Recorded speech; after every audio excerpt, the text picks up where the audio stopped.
due, enough. Benvenuti in Europa! On the 1st of May 2004, the European Union welcomed 10 new members. There was more to celebrate than just Europe's biggest enlargement ever. The event carried a strong historic dimension, celebrating Europe's reunification. But the map of the new Europe will not be complete as long as the southeastern piece of the puzzle is missing. Romania and Bulgaria have been given some more time to conclude their accession deal, and 5 countries of the Balkans hope to catch the train they missed because of a decade of war and destruction. They've come a long way. Balkan countries now sit around the same table and work together on their European future, within the specific mechanism of the Stability Pact. When the Stability Pact was launched, the countries of the former Yugoslavia were far from cooperating. In July 1999, in Sarajevo, just after the Kosovo conflict, a gathering of world leaders came to put a symbolic end to the cycle of wars and open a new chapter for the region. 5 years later, southeastern Europe is a lot more stable, and the role of the Stability Pact has evolved from reconstruction and conflict prevention to Euro-Atlantic integration. For Stability Pact Special Coordinator Erhard Busek, the main priority is to make the countries fit for European integration. The region is bordering to the European Union. On the other side, it's bordering to the eastern part of the Mediterranean Sea, to the Black Sea, and to Near East and Central Asia, and that's of a great importance. I think the Stability Pact in the region and the sustainable solutions in the region are quite important, not only internally for us Europeans, but also to the neighborhood.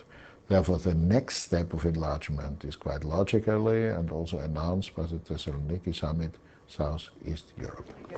In June 2003, the Thessaloniki Summit brought together the whole of Europe and offered a clear perspective of EU membership to Western Balkan countries. But they should show their European commitment through a strong reform agenda and demonstrate their readiness for regional cooperation.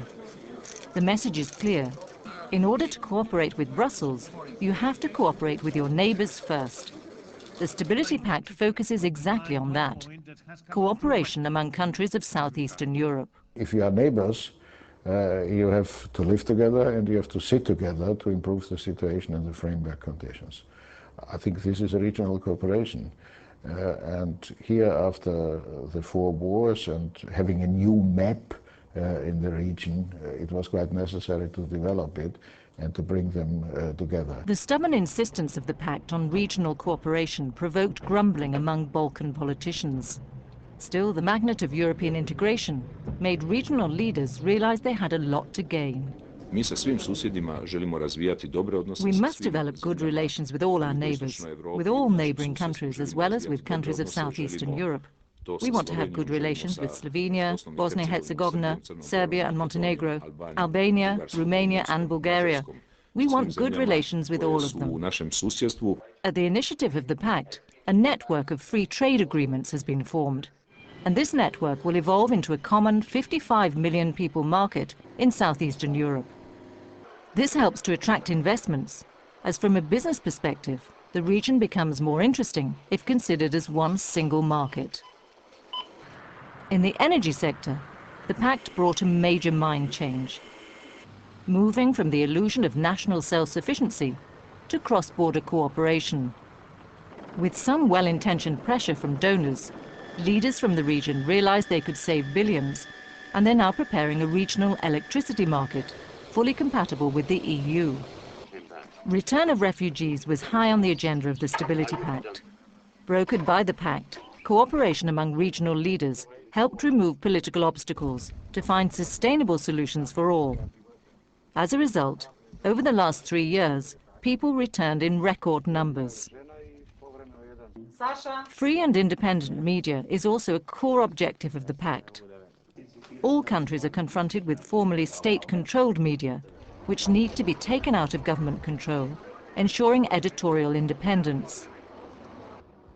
To fight human trafficking, cut down on the drugs trade, and change the reputation of the Balkans as a key route for organized crime, a joint crime-fighting centre has been established in Bucharest, where police and customs of all the countries of the region work under the same roof, and are also cooperating with Europol and Interpol. In all these fields of regional interest, the Stability Pact offers a natural and normal European model of consultation among Southeast European governments. What was initiated as a condition by donors did pay off. Some say that it's just many words and few deeds. You can always criticize the way in which it is done institutionally, and something can be better for sure. Here we are open for critiques, but that it is happening, I think, is quite very important. And I may say nobody wanted to go out of the Stability Pact. Therefore, there must be some reasons that it is a very helpful instrument. But many think Stability Pact meetings are a unique opportunity to get acquainted and compare their experiences with those of their neighbours.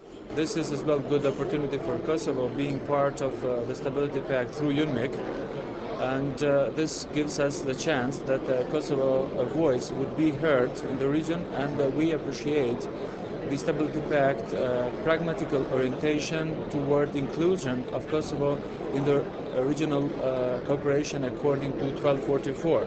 I think that the Stability Pact has already fulfilled its role in facilitating cooperation between the countries of the region. I think its function will be completed when we cease to need its support and are able to develop our regional projects on our own and lobby for them internationally.